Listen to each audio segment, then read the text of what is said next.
G'day, welcome to the Inforunners. I'm Execute, joined by Old Man Hurst himself. How you doing, buddy? You had a bit of a scare this week, I hear. Oh, well, not as bad as the first time, but enough to make me feel pretty crook. Yeah, well, I got a lot of concerns from people out there and messages, so yeah. I got a few myself, so. Yeah, well, like, probably from after what I told him. But yeah, glad to see you feeling a bit better. I know you're not feeling the best today, and you've got family paying a close attention on you, right. so hopefully... in the pop-ins and saying, you still ticking? Yeah, still ticking. So you actually came up with this one today, so I'll let you talk about it a little bit. So what are we talking about today, Algared? What do you want to get off your chest, so to speak? the death of a light fighter meta. That's it. Yeah. And the light fighter meta has been murdered. And we were kind of joking a bit about it, going, I didn't shoot the sheriff. What was it? I can't remember the saying. I didn't shoot the meta. I shot the sheriff, but I didn't shoot the deputy as a part of this. Because people are essentially claiming it's one thing, and you and I think it's something else that's killing it. So I'm going to talk about today. So let's start with the light fighter then. This has been planned from the start, right? If you do not bring some of these changes in, you can't have the biggest ships in the game. It just doesn't work. You can't have that rock paper scissors type of mentality that they talk about, where the big ships go down to the large ships go down to the medium go down to the small, and the small come back around and attack the capitals type of thing. That was what was discussed during the beginning, wasn't it? And I know a lot of people kind of see that, if they want to have that A-wing fighter smashing into the bridge of the capital ship and sending it down to the planet, they want that. I don't know why, because it's totally possible, but process, but it's totally possible. And we talked about that as well, didn't we? We talked about how degraded something is. There's random chance involved, cascade events. It will happen, but chances of it happening to a brand new ship that's just come out of space stock, so to speak, not so much. Yeah. So the idea that the light fighter was the be-all and end-all, that it ruled the roost, has been, I suppose, a popular myth for a long time. And I think part of the problem with the clamouring that certainly I've heard, is that people are resistant to change. We never like change. And there's a lot of that coming in 3.23. A lot of that coming. Yeah. We've got master modes, we've got the start of engineering coming in, we've got the UI changes, the star map. I think the biggest one for me has not been master modes or engineering, but it's actually been like the UI, because like I'm used to those icons. Like I know what Lawville looks like. It's like an upside down house. Now it's a hexagon. And I've got to learn my symbols again. And the OEM markers are like cross points, like a cross, and like regular ones are like three. That's essentially a triangle, but it's like three lines that make up a triangle. And it's like, why have you changed all that? And maybe it was planned from the get go. And they just, the moon, you could tell a moon, because that was the little two little circles and the planets. Are these the ones? Are these the ones from Squadron? We don't know. Like, is that what the final design for Squadron was, and they've just copied them back over? We don't know. But again, there is a lot of change. Like, it's quality of life in 3.23, but there is a lot of change in there, and I think a lot of people are going to be kind of miffed. And I said this on a live stream yesterday with on Captain's Table. We are generally dealing with an older audience, and let's be honest, if we freely admit it, the older we get, the less resistance to change we like. And we've had this for such a long time period. And I'm just talking about the HUD changes here, and then you can start to apply that to master modes, the removal of the light fighter meta, engineering, and all that type of stuff as well. So it's a bit of a brace. It's a lot coming at once, but that's what you'd expect in a big patch, wouldn't you? A lot of change. Yeah, and so that brings us back to the initial thought. What's killed the light fighter meta, or what is killing the light fighter meta? Yeah, I think it was planned to die. That's the first part I'd say. Yeah, they planned to kill it.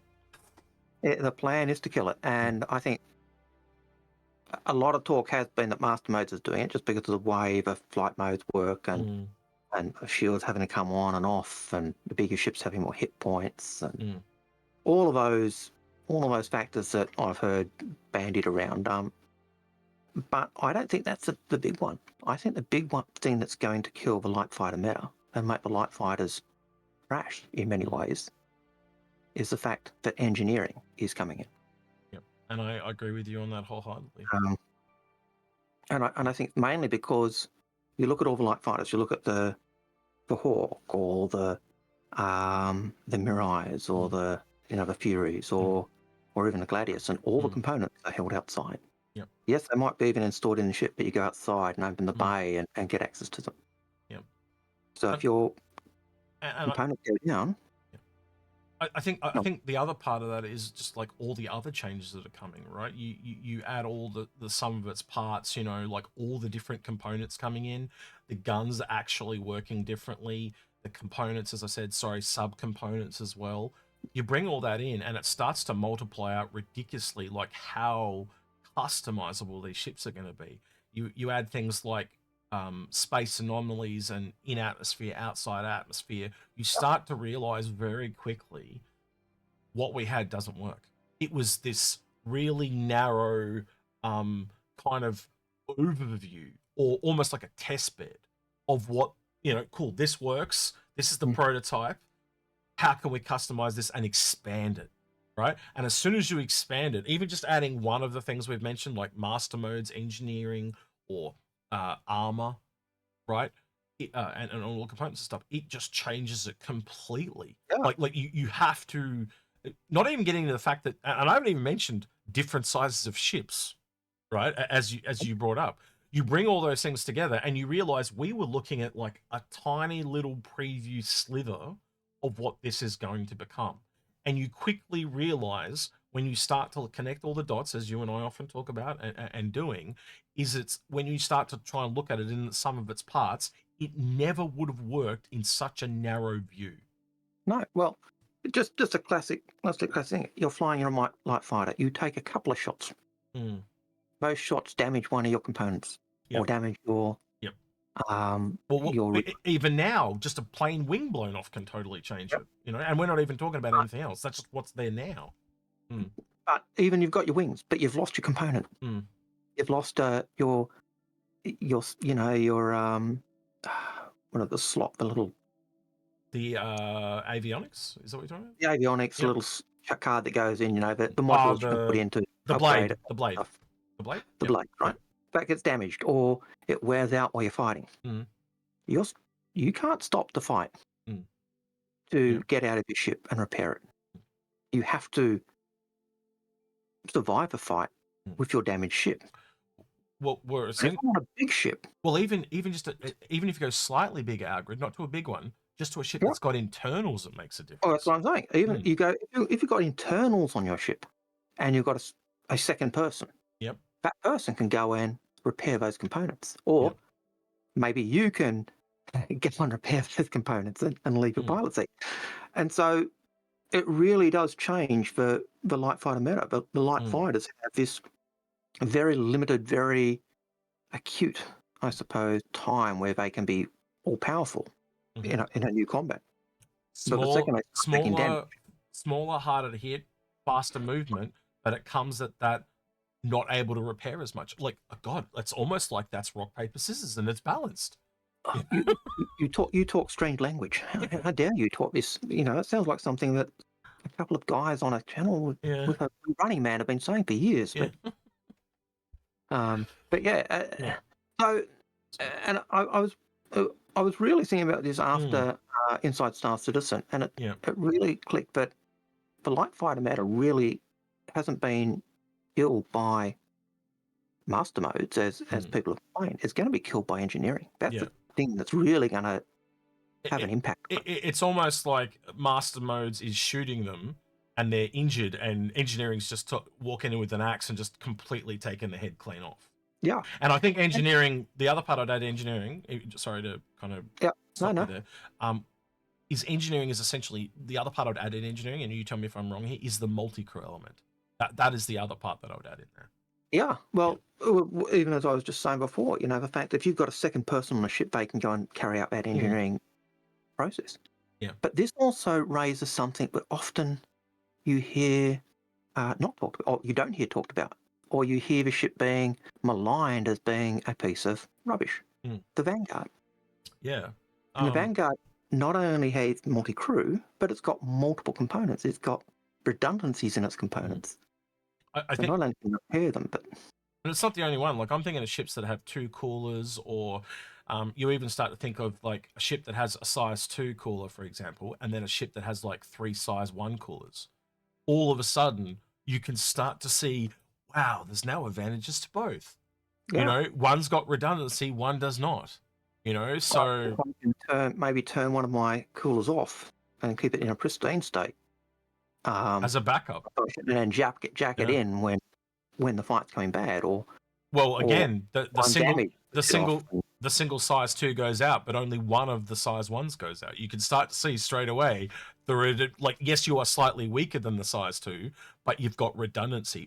Redundancy is something that we really don't ever kind of look at with a lot of stuff, and it's going to become really important. And I think, as you rightly are pointing out with the Vanguard, it just takes that ship to a completely different level that people have not thought about. It is going to essentially, like, what I wrote down when we were talking about was sleeper ships. It's a sleeper. It's good right now, but it's about to go to a whole nother level once this stuff comes online. And the other thing you put in, as you were talking about, is armor. Armor on ships is going to have another layer impact, because the light fighters don't have much armor. Yeah, take it back to the light fighters.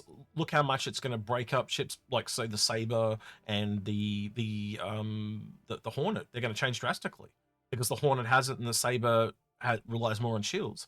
And then you're going to get other ships that come along in there and they fall everywhere in between. You know, so again, even if you just kept the light fighter meta and started to put those things in, it doesn't work, right?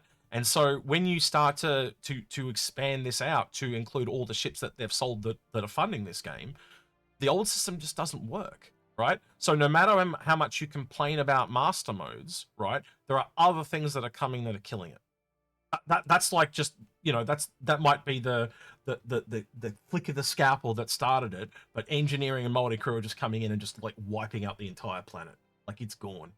You know, like the old we'll have to nuke it from orbit just to be sure type of thing. Like, it's gone. So yeah, so again, the resistance on master modes is let them see what's going to come out of it, because you've got all these other things coming down the pipe that we don't know. What other things have they never told us out? Yeah.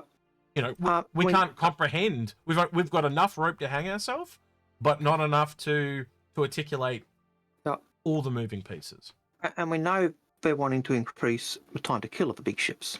Absolutely. And one of the ways that is being increased is not only the fact that the repair of the components will actually help with that, and that was one of the things we did see in ISC, where, hey, we want to see how this plays out as you start to repair the ships against the light fighters. Yep. But the other thing you put in was armor, and ships like the Vanguard, which a lot of people have always said are rubbish. You know, don't like this, don't like that, don't like this. It's got the redundancy with its modules. It's multi-crew, which means someone can be repairing those modules, and it's got armor as well as shield light. It's going from this ugly duckling to the swan. Yeah. And so the light fighter meta, I think, is dead. I've just thought of another one, Algared. What about other components that we haven't even seen yet, like sensors? We know batteries are coming in. We don't know how they're going to affect it either. Like, well, we know parts of it, right? But what I mean is, like, we don't know the sum of its parts. That's what I'm trying to get at, right? We can put all this stuff down on paper and make assumptions, but like, I can take a description of anything and make it sound awesome, and then you see it in practice, it's terrible. Yeah. And vice versa the other way. But my whole thing is, if we don't give the CIG the chance to even try, that almost makes us hypocritical. Yep. And it's not to say that someone in a light fighter who's an ace pilot is not going to rule the roost anyway. Absolutely. But the time to kill, the armor, the multiple use of components, the multi-crew, they're actually going to increase that time to kill, I think, quite significantly. And that's that time to kill is, I think, the other thing that plays against that light fighter meta as well. So And when you've got a game where you can literally go into ships, so to speak, and target components and stuff like that, you can't actively do that at a really far distance. I can understand that whole mode that they gave to turrets that can kind of zoom in and focus on things, because it makes sense. It just allows you to target something and pull that ship apart tactically. Yep. And by the same thing, right, you've got a turret gunner on one side doing that. You don't think there's an engineer on the other side that is seeing that happening and going, they're targeting this, I need to do this. It's counter gameplay. Yep. They're targeting our engine or our power supply. Make sure you keep this side away from them for a while. We'll get it up and running. And the communication that team's got to do, you can see the gameplay in, like, you can, the teamwork, right, that they have to pull off, and that is a way higher skill gap than just one guy on his own in a single seat fighter. But by the same token, if you're in a ship that's attacking, right, you're also communicating. So there's two types of communication going. You've got the offensive communication and the defensive communication. So whoever the comms officer is, or the co-pilot, or whatever common communication is happening, they are going to have to be so on point and know that ship through and through, because like they're going to be going, you need to repair this, you need to do that. Oh, okay, they're attacking us here, attack there. So he's going to be, the captain is calling the shots, essentially, if you know what I mean. Like a lot's going to be going on when the shit hits the fan. And for small squadrons, it's going to be the same. You're going to need your ship that can actually see the battle and see what's going on to actually call, okay, target this point, target that point. Yeah, I think that's the thing. For a long time, people have thought the Hornet tracker is a joke, but it's huge. Like it is the captain. If you kind of think of like a fleet of Hornets like Voltron, it is the captain that's essentially doing the job of what the captain would on a multi-cruise ship. Yeah. And you've essentially detached all the cats from Voltron, and they're going off and doing their own thing, but they're still coordinating. And that ship can see stuff that the others can't because of its scanners and the map and stuff like that. It's going to be pivotal to those things. And again, that's another one, Algared, that we didn't put on the list that you've just pulled in, right? You've just command and control. I'm crook and I'm on fire. Yeah, but because but you get my point, right? There is just things that even us, as people that essentially kind of almost do this for a living on the daily, we still don't. There's still more things in, and I put that up to you guys in the comments. Are there more things that we can pull into this? There is just so much change coming that I think some people are just so resistant to losing what they have. They can't see the depth that it brings. And let's be honest, we hear about things like Elite Dangerous, and I don't mean to pick on that, right? But I'm just giving an example about how it's wide as an ocean but deep as a puddle. We're only going to get that depth and complexity if the basics are deeper and complex as well. Everything's got to be more complex. Yep. And again, when you're doing things in a team environment, if you're just doing the simple team stuff we've got right now, like in a Redeemer or a Hurricane or the Hammerhead.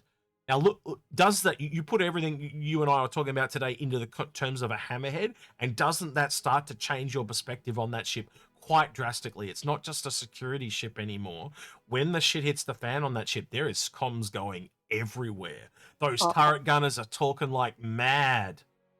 I'll go back to one of our live streams a couple of weeks ago when we were in the Redeemer. Now, I didn't like it. I was a turret gunner, but I didn't like it. It was, I don't know. I had much more fun when we were in Hurricane. Yeah. But had we been in a situation where, the components are gone, you could drop out. Yeah, I'll take care of it. Yeah, and that's a thing that ship has. Something else to do. And so it puts that ship above the Hurricane because of the repair factor. You're absolutely right. You start to see a lot of nuances when you think this through. And I think that's a thing that a lot of people are missing, Algared. And I think that's why we're doing this episode. And just to get that discussion flowing, you need to start to look at the nuances. And again, if you can't look at the sum of the parts, and let's be honest, a lot of us don't have the time to do that, to sit down and read all the documents and put it together. And even you and I, having done all that, it's hard for us to do that as well. And and the resistance to change thing, I can't get past the resistance to change. No, well, none of us like change. We get stuck in our ways the older you get. Yeah.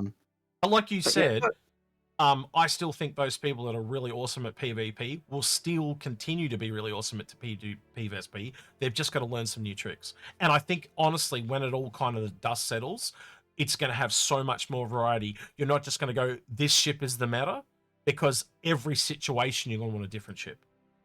Yeah. And that's the key takeaway. Like, on this planet, this ship is the meta, but on another planet, something else. In another situation, like in a team environment, player choice and not, all the different scenarios is going to change everything. There are so many moving parts here. I don't think there is anything that is the perfect ship, so to speak. Now, I can hear people in the comments saying, so your buy big and earn down is dead. No. And again, no.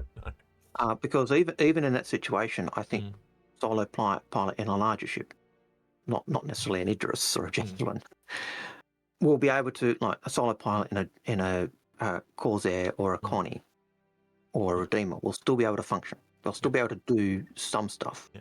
But also, you can just earn another fighter and golf and do that. That's still that's still a part of it. I think they'll be able to earn those things fairly quickly still. But not the other way. The second you put a second person on those ships, they go through the roof. So. And if you have a big ship, people are going to want to work with you because it's kind of more fun. It's something different, and you earn more money when you do it. It's a harder experience. Like, why would I want to go around in my Aurora doing box deliveries on them? I know it's not just going to be that, but like when I can go around and do big cargo deliveries as an example. And working with like the Lost Colony, or one of the sailing ship games as well, where the crew has to work together to keep the ship going. Black Sails is another one.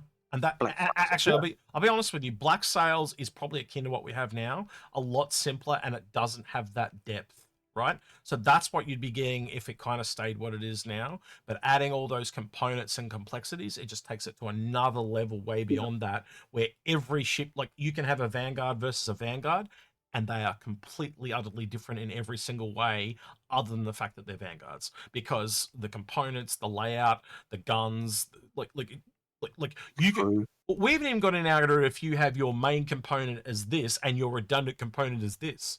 You can have a military component, but then when you fall back at it and the shit hits the fan, it's an industrial one. Like we haven't even got into that. Like, so there's so much it's like an onion. It's just layers and layers and layers. Star System's now known as Onion Boy, from Shrek, if you remember that old man. Shrek, yeah. So I think we can put this out to the comments now, Algared, and just ask people what they think. And I know a lot of you long-time viewers will probably agree with us, but I just want I'm with Algared when he started talking about it, I was just like, there's just this nuance here that I think people, it's a sum of its parts thing. It's like connecting all those dots and putting it together. And I think sadly some people, almost like when they talked about engineering gameplay, people thought it was the end of the game. I'm going to get rid of all my big ships. I still hear other content creators talking about that. It's like engineers coming in, I'm getting rid of all my big ships. I'm like, are you insane?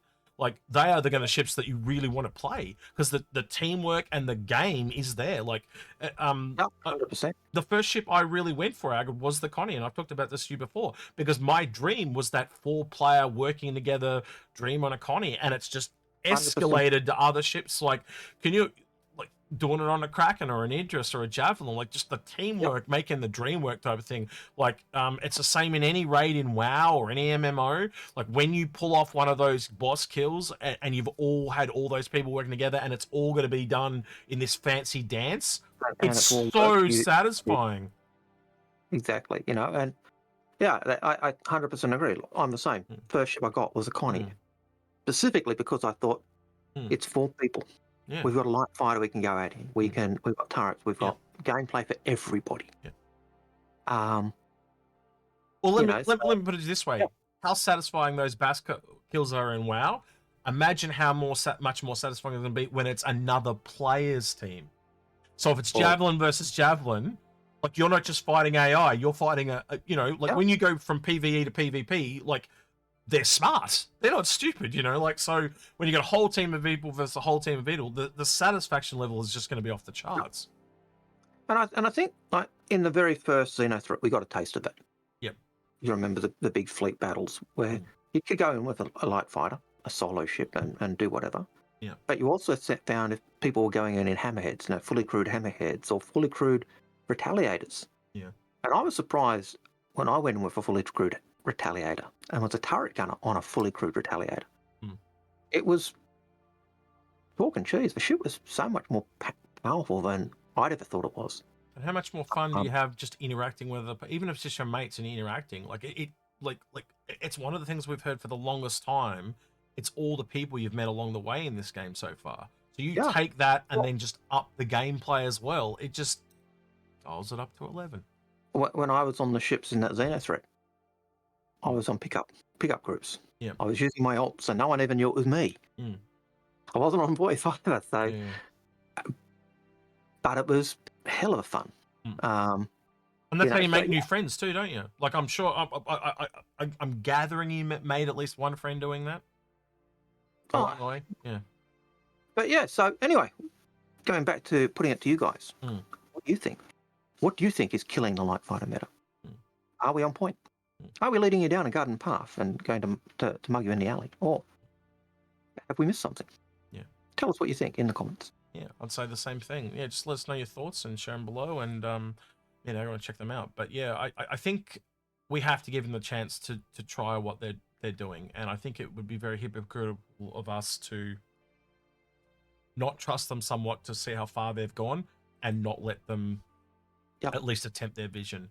And I would also say I think the master modes comments on Spectrum, I was going to say complaints, but they're comments on Spectrum. There's not as many of them as I thought there would be. There's a lot less than I thought there would be. And most of them negative, and there's not a lot of people. So again, the negative people complaining, not the positive. So yeah, I still think the vast majority of us are just letting you guys ride, as in CIG. And I think you and I would be no different, Algared, yeah? Let them see what they come up with and then give constructive feedback. Indeed. Yeah. All right. With that, then, don't forget to. I'm gonna click this like, subscribe, hit that bell, and thank you to everyone that went the extra mile in the comments on Patreon. All right. He's been Algared. He's been Execute, and we're out of here. Take care. See you, citizens.